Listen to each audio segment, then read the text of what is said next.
Hi, it's Fias Tarot. Hello, all signs. So, messages, energy check-ins, prediction, gabay. Yun ang ating titingnan. Okay, so again, before tayo mag-start, kung hindi ka pa nakakapag-subscribe, please do subscribe and hit the notification bell para lagi po tayo maging updated sa mga mangyayari pa lang. And, yes, kung may tanong po pagdating sa private reading, just message me sa akin pong FB page for more info. Ganun rin po pagdating sa ating mga items, sa ating mga charms. Okay, so, yeah, meron tayong mga protection from evil eye. Okay, so ring, necklace, and bracelets. Meron tayo nun. So, meron din tayo. So, papakita ko again. Muli, lagi naman,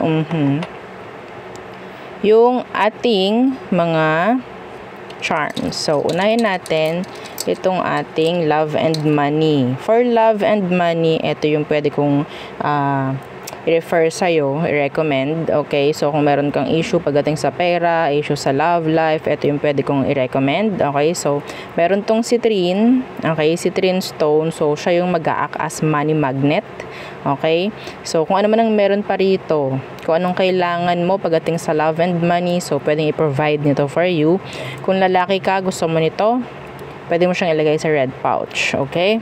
And syempre, yung ating granter necklace. So, sa granter po, ito po ang nag-grant sa inyong mga minamanifest and nagpo-provide ng at least 2 surprises per week aside po sa minamanifest mo, no? And yung ating cord cut, yung pangtanggal alat, pangtaboy alat, pang-alis MALAS. O, ayaw natin yung sasabihin, ayaw ko nun. Oo. Okay? And yes, so ito po yung mga sample, no, ng ating mga evil eye protection. So, yan po.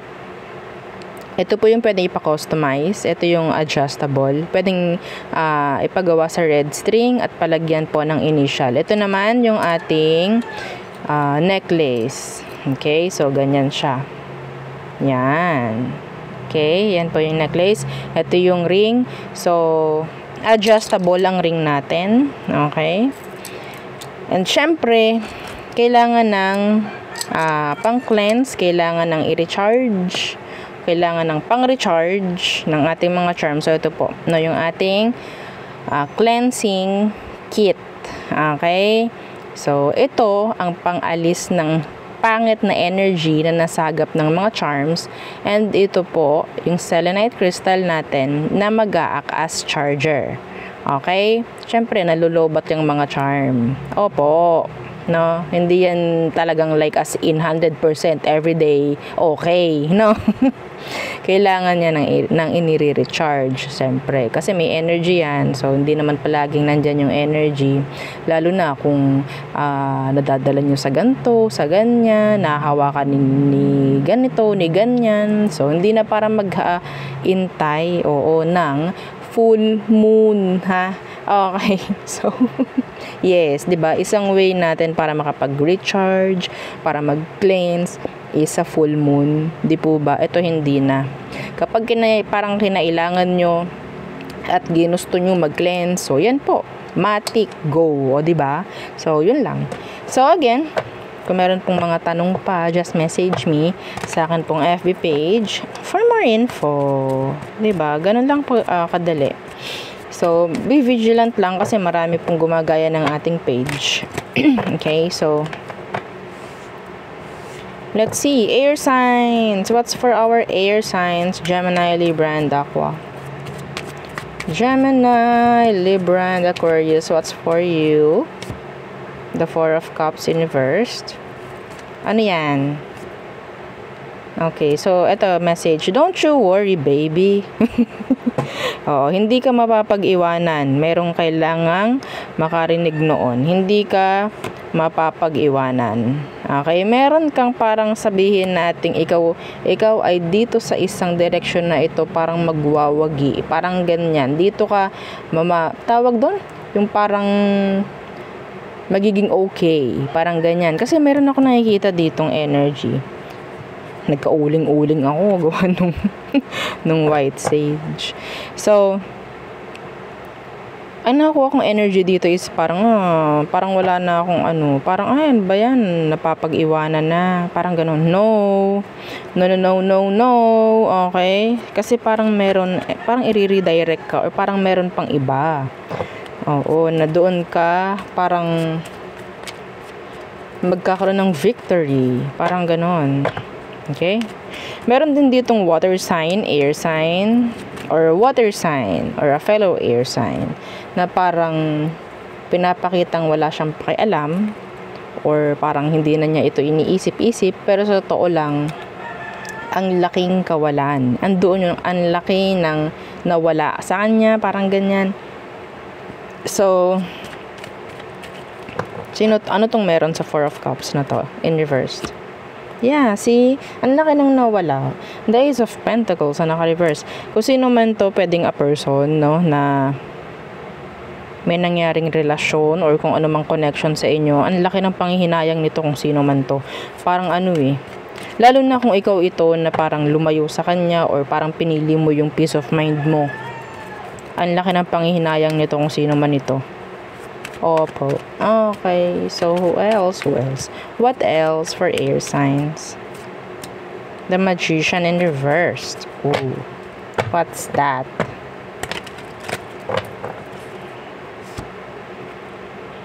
The Eight of Swords. May pumipigil. Ano to? Some of you, pwedeng sinasabotahe kayo ng kaibigan nyo. Meron kayong mga hindi naririnig at meron kayong mga hindi nalalaman. Pwedeng merong GC na hindi ka nila kasali. Mga ganyang bagay. Okay? Meron ka mga hindi nalalaman. Yeah, pwedeng yun nga, pinag-uusapan ka ng iba. Patungkol saan? Nakita natin yung Emperor kanina. So maybe tinitingnan nila or parang pinag-uusapan nila yung pagiging, sabihin natin, grounded mo, pinag-uusapan nila yung pagiging mahusay mo, mga ganyang bagay in general. So lagi naman merong masasabi yung ibang tao, kahit tayo ay lagi nilang paganda ng paganda, kung ano man ang mga ginagawa natin, laging may maibubutas yung mga yan. Oo. So what else? Could be a Virgo or an air sign like you, or pwedeng, yeah, a Virgo. Temperance in reversed. What's with that? Iba sa inyo, minamanifest kayo ng Sagittarius, ng Virgo, ng earth sign, ng water sign. Minamanifest kayo. Kaya may chance na pwedeng parang maapektuhan yung energy nyo. Kailangan yung protektahan ng energy ninyo. I don't know kung anong minamanifest nito. Okay? See? I come back, maybe. Yeah. Or maybe if you are doing yung sinasabi ko, kung ikaw itong nagmamanifest, stop it. Itigil mo na ngayon pa lang. Sinasasabotahin mo yung energy na hindi mo alam. Okay? May balik din sa'yo yan. Yes. Isa paganda naman po yung gusto ko, I don't care. Sinasabotahin mo yung frequency na ginagawa ni universe. Okay? Yung ginagawa nating pagmamanifest is parang pagpilit. Yeah. So, there. Yep. So, next. Fire signs. Aries, Leo, Sagittarius. Let's see what's for you. Messages, energy check-ins, prediction, gabay. Kung anong makita natin.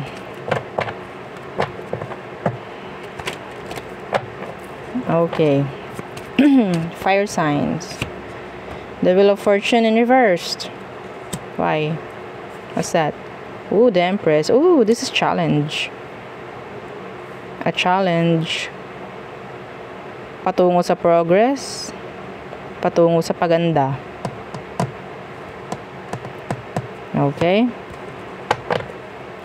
Huwag nyong lalagpasan, or I mean, wag nyong parang i-ignore kung ano man yung challenge na binibigay sa inyo ni universe. Kasi sa pa-okay ito. Sa paganda. The Sun in reverse. Oh, ang daming major arcana. 3 na. What's with that Sun in reverse for you fire signs? The 10 of Wands in reverse. Meron ditong parang sasabog. Ha? Okay. Oh my gosh. Ito hindi to para sa hindi to para sa I think this is like an awareness. I'm hearing a volcano. Nag-erupt. That's channeled. Pero sana wala, no? Okay. Ay.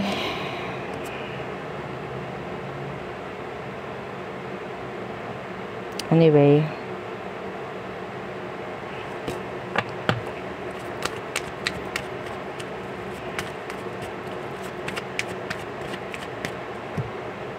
Iwasang magalit, iba sa inyo. Iwasan po. Okay? Yeah, this is emotion. Anyway, so next, some of you, there's this somebody na pwedeng water sign na pwedeng mag-express ng emosyon kasi hindi nila kaya. Hindi nila kaya yung kung ano man ang kailangang sabihin. So what else? The 9 of Pentacles. There's a surprise coming in for some of you. Could be materials. Could be material or money. Yeah, the 2 of Wands in reversed. Okay. The Knight of Wands. Yes, Queen of Swords. So, may mga pirmahan ako nakikita dito. Some of you, I'm hearing, and I'm seeing check. A check. Cheque. No? So,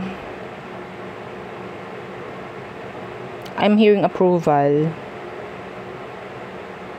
Travels.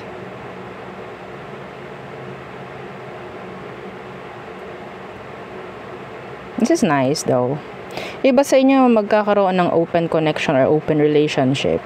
Or sabihin nating mapupunta sa isang connection, sabihin nating playful connection with a earth sign. Okay? Or a fire sign, or fellow fire sign. So, yeah, yun lamang. Pero wala naman ako nakikita dito kung magtatagal ba or what. Pero yes, may parating. Ako nakikita dito.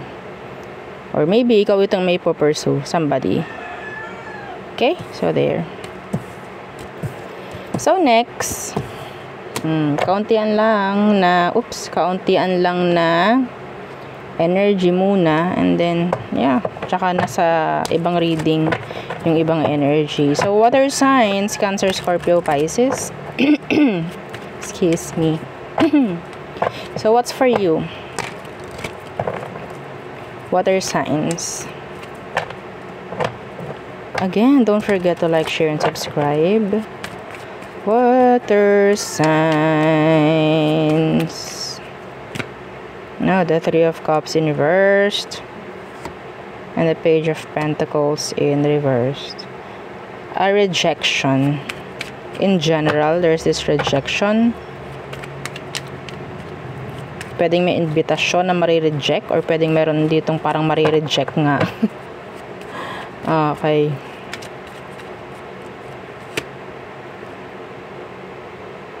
Anyway. Parang may mas pipiliin. I don't know kung ano yun. May narinig ako. Baka may mas pipiliin. So, what else for water signs? 10 of Pentacles in reversed. Yeah, the 2 of Swords in reversed. Declined. Ano yun? Card? Hoy. Loans. Na parang marireject. A decision.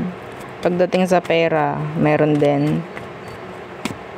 Yeah, the Ten of Wands in reverse.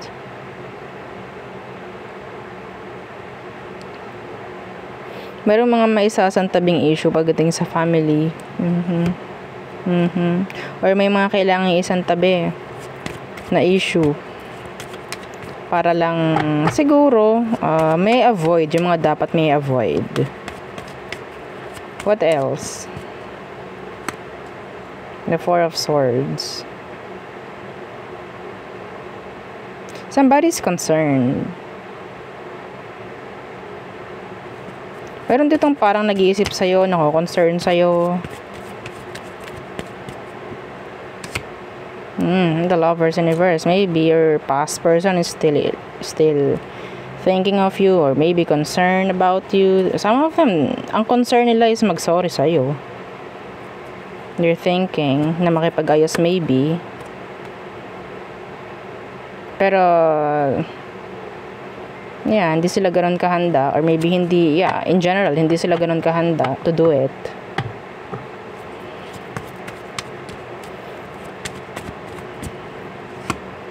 The Hierophant. Meron ditong nag-iisip na i-level up if ever yung connection na meron. Romantic. Okay? Pwedeng from this to this. From talking stage from this. From talking stage to this. Okay? From talking stage to having a label. Parang ganyan. Label. And then, meron din ako dito nakikita na proposal. Mga ganyang bagay. So, some of you, this is marriage. Okay? Status is going up. Status is going up from single to labeled. Parang ganon. Okay? So, iba sa inyo, nakikitaan ko ng under evaluation. Okay? So, next. Earth signs, Taurus, Virgo, Capricorn. Okay. For our Earth signs, anong meron? Earth signs, Taurus, Virgo, Capricorn. Oops.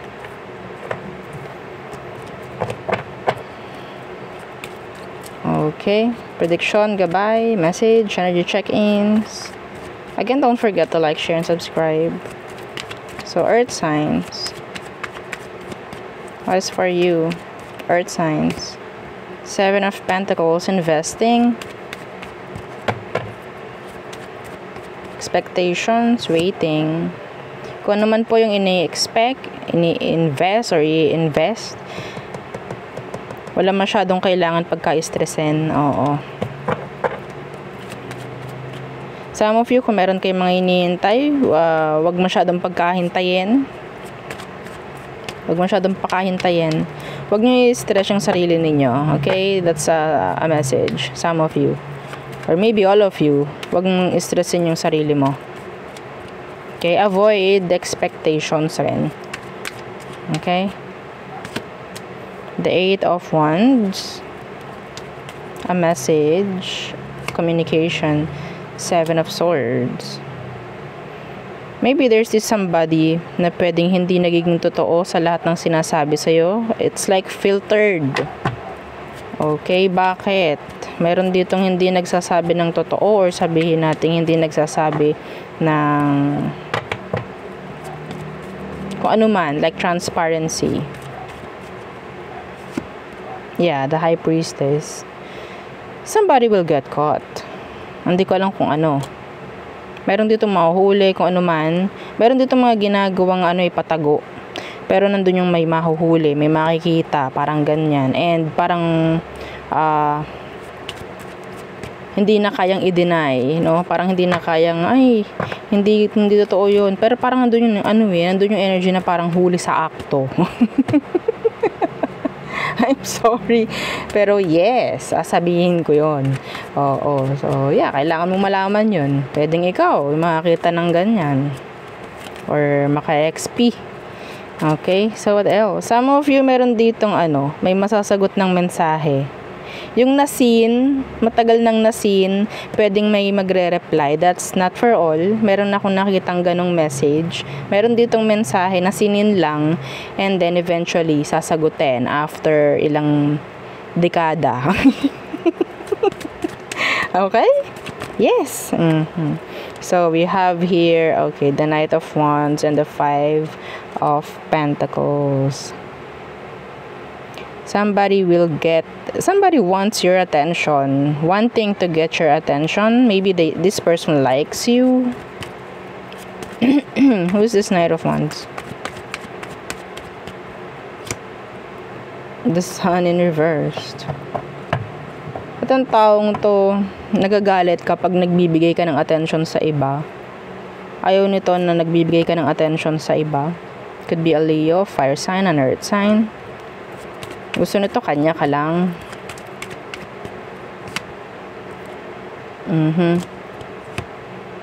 Okay, anyway. So, unexpected trip, unexpected travel for some of you. Okay. I'm hearing brownout. Sana naman wala. Nung hirap, no? Kapag may ganun. Kaya minsan, pag meron akong ganyang message na nakikita, talagang naghahanda ako. Nagcha-charge na ako, ganyan-ganyan. So, diba? Gawin yung gabay. Okay? I'm hearing hindi nabayaran na bill, kaya ganon. There's this something from universe na ibibigay sa'yo. And this is sabihin nating deserve mo. Deserve mo. Ito is para doon sa mga earth sign na parang sabihin nating napaka-unconditional. Okay? Unconditional love ang ibinibigay sa ibang tao, sa sarili, mga ganyan. There's this something from universe and you deserve this. You deserve this. You deserve this kung ano man to. Ooh, the Ace of Wands. This is pwedeng opportunity, something about changes, new beginnings, new opportunities, travel might be. Okay? So, for me, that's a good energy. Some of you, an opportunity to travel abroad and work abroad. Or maybe an opportunity na magkaroon ng leveling up pagdating sa workplace. Sabihin natin new customers or maybe more customers. Parang ganyan, no? Anyway, so yeah, yun ang aking reading for you all signs. Again, please don't forget to like, share, and subscribe and follow our FB page and yung ating pong second YouTube channel na nasa description box below. Yeah, so paki-hanap-hanap na lang po dyan. No? So again, thank you. Goodbye.